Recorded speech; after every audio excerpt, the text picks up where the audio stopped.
그런 의미에서 2026년 4월의 마지막 주 화요 민심열차 힘차게 출발해 보겠습니다. 오늘도 김남기 박사님 함께 하셨습니다. 박사님 안녕하십니까? 네, 안녕하십니까? 네. 자, 오늘도 지난 한 주간의 여론 동향 먼저 살펴보겠습니다. 먼저 이재명 대통령의 국정 지지도입니다. 네, 지난주 이재명 대통령 국정 지지도는 거의 모든 조사에서 60%대를 기록하면서 안정적인 상승세를 이어가고 있습니다. 한국갤럽 긍정평가 67%, 부정평가 25%로 긍부정평가가 1%씩 오르내리면서 격차는 2%가 줄었고요. 보수 진보 비율을 1대1로 가정한 NGI 지수에서도 마찬가지로 긍정평가가 1% 하락했습니다. 지역별로 대구, 경북과 부울경 모두 긍정평가가 61%를 기록하면서 부정평가를 2배 이상 앞섰고요. 긍정평가 이유는 외교가 1위로 올라서면서 경제, 민생과 1, 2위가 바뀌었습니다. 인도, 베트남 순방 결과로 보이는데요. 네. 원래 이게 정상이죠. 그렇죠. 윤석열 때는 늘 반대로 갔습니다.만. 자, 리얼미터는 긍정 62.2, 부정 33.4로 지난주 대비 긍정평가 비율이 다소 하락을 했습니다. 그러나 여전히 60%대를 유지하고 있습니다. 여론조사 꽃 전화 면접 방식은 긍정 75.4, 그리고 ARS 방식은 긍정 65.8로 지난주보다는 긍정 비율이 소폭 하락했습니다. 네. 좀 아무리 흔들어도 그래도 꿋꿋하게 60%를 유지하고 있는 이재명 대통령을 보니까 참 든든합니다.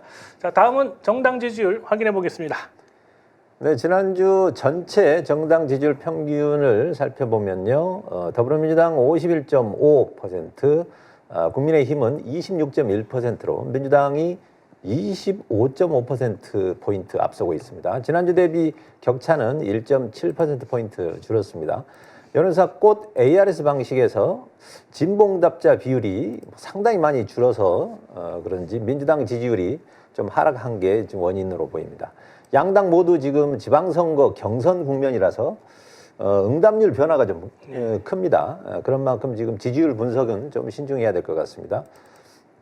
자, 전화 면접 방식 먼저 살펴보겠는데요. 한국갤럽은 민주당이 48, 지난주와 같고요. 국민의힘은 20%를 기록했습니다. 여론조사 꽃은 민주당 54.5%로 지난주 대비 1.3%포인트 하락했습니다. ARS 조사 살펴보면요. 리얼미터가 민주당 51.3%로 소폭 상승했고 여론조사 꽃은 52.3%를 기록하면서 지난주 대비 민주당 지지율이 3.8%포인트 하락했습니다. MBS 조사에서 국민의힘이 15%를 기록했었죠. 자, 그런데 이제 선거가 다가올수록 무응답이 좀 줄게 돼 있습니다. 네, 그렇죠. 그러다 보면 아무래도 국민의힘 지지율은 조금 상승할 가능성이 있어 보입니다. 네.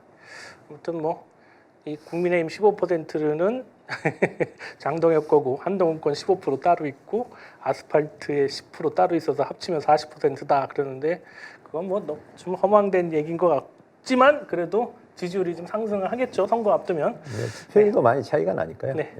자, 이제 지난 주말 관심이 참 많았던 인천 지역 이 두 군데 국회의원 보궐선거 공천이 확정이 됐습니다. 이 계양을과 연수갑 보궐선거 이제 후보들이 확정이 됐는데 박사님 어떻게 보십니까? 예, 먼저 계양을은 김남준 청와대 대변인이 공천을 받았고요. 연수갑은 송영길 전 대표가 이제 공천이 됐습니다. 뭐 어느 정도 예상을 한 결과인데요. 일부에서는 송영길 대표를 뭐 하남으로 보낸다 뭐 이런 얘기도 있었습니다만, 뭐 인천 지역을 벗어나지 않게 하는 것은 뭐 불가피하기도 하고 잘한 일로 보입니다. 먼저 계양을 지역은요, 좀 오래된 조사이긴 한데 제가 살펴보니까 스트레이트 뉴스가 조원 CNI에 의뢰해서 3월 7일, 8일 이렇게 양일간 ARS 안심번호 500명 조사한 게 있던데요. 정당 지지도에서는 민주당이 59.4고 국민의힘이 24.1%였습니다. 차이가 아주 크죠. 그리고 대통령 국정평가도 긍정이 68.4, 부정이 26.9여서 뭐 전국 평균을 넘어서는 수준입니다. 인천시장 가상 대결도 제가 살펴봤더니 박찬대 의원이 57.8이고 유정복 시장이 27.6.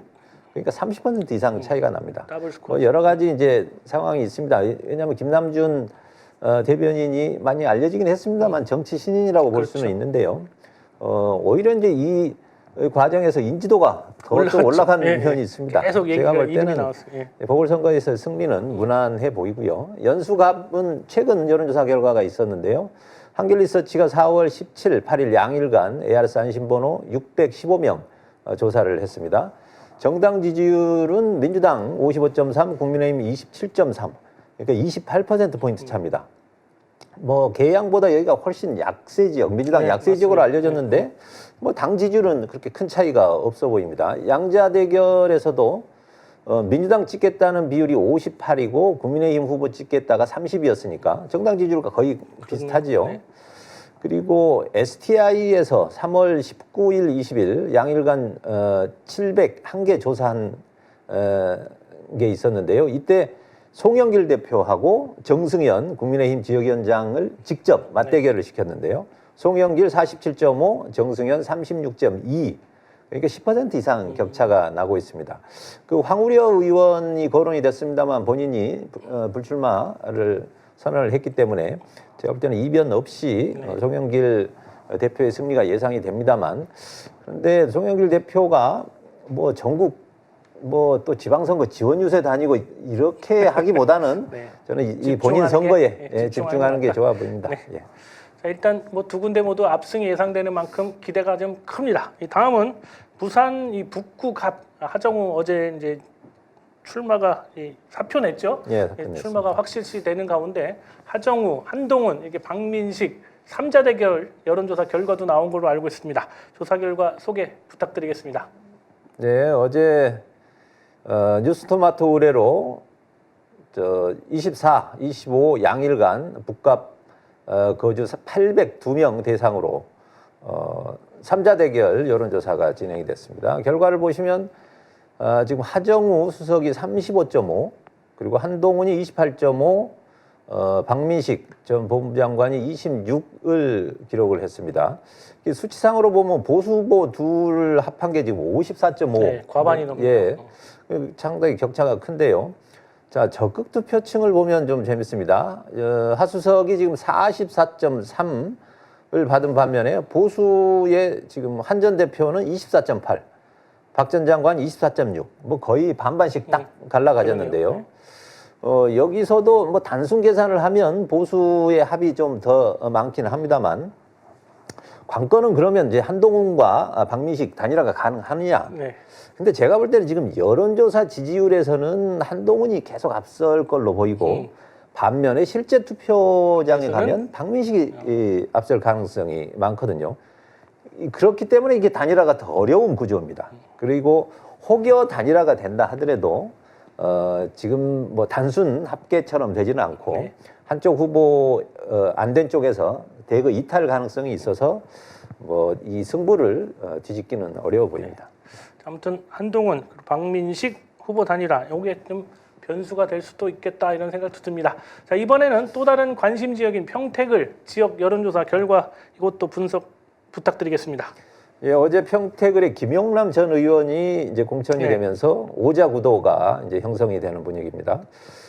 그래서 그런지 여기가 지금 가장 예측이 좀 어려운 지역이 되고 있습니다.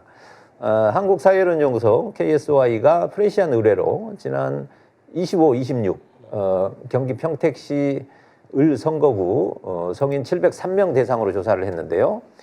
이 조사에서 지금 김용남 전 의원을 가정해서 한 조사를 제가 이제 인용을 해보면, 조국 대표가 23.4%, 김용남 전 의원이 21.4%, 유이동 전 국민의힘 의원이 21.2%, 그리고 황교안 자유혁신 대표가 12%, 그 다음에 김재현 진보당 대표가 9.4%입니다. 무응답층을 살펴봐도 채 10%가 안 되기 때문에 결국 이 선거구도 단일화가 가장 큰 변수가 될 것 같은데요. 그래서 범진보 진영 단일화가 필요한가도 이 조사에서 물었던데요.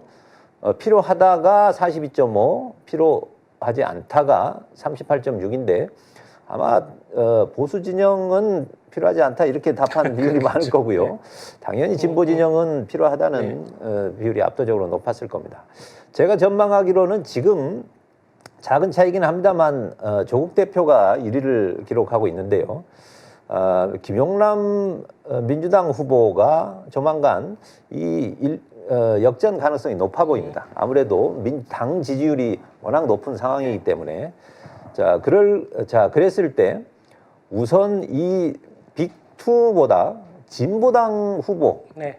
누가 먼저 단일화를 하는지 이것도 일종의 브릿지 단일화가 상당히 관심인데요. 지금 10% 가까이 지금 진보당 지지율이 나오고 있기 때문에 그 1차 단일화가 어떻게 되는지도 상당히 관건이 될 것 같습니다. 반면에 이제 보수는 황교안과의 단일화인데 지금 이미 황교안이 10%를 넘는 상황이기 때문에 제가 보기에는 황교안이 오히려? 단일화에 응할 가능성은 거의 없어 보입니다. 아무튼 뭐 평택을은 후보만 5명이 지금 넘고 있어서 끝까지 좀 지켜봐야 할 것 같습니다. 아무튼 이 김용남 민주당 후보가 조국 김재현 후보 만나겠다, 뭐 전화 드리겠다라고 어제 얘기했으니까 한번 지켜보겠습니다. 마지막으로 민주당 차기 당권 경쟁 이거 관련해서 여론조사도 또 이거 나왔습니다. 이것도 한번 지켜보겠습니다. 말씀해 주시죠. 네. 지금 뭐 선거가 한창이긴 합니다만 그렇죠. 뭐 여전히 관심이 많습니다. 지금 보시는 표는 여론조사 꽃에서 조사한 건데요. 3월 중순경 정청래 당대표의 민주당 지지층 지지율이 71에서 지금 이번 조사에서는 77로 올라갔다는 겁니다. 그러니까 전체적으로 공천 작업이나 선거 준비를 잘하고 있다 이런 평을 받는 것 같고 반대로 지금 장동혁은 10% 이상 지금 하락한 상황입니다.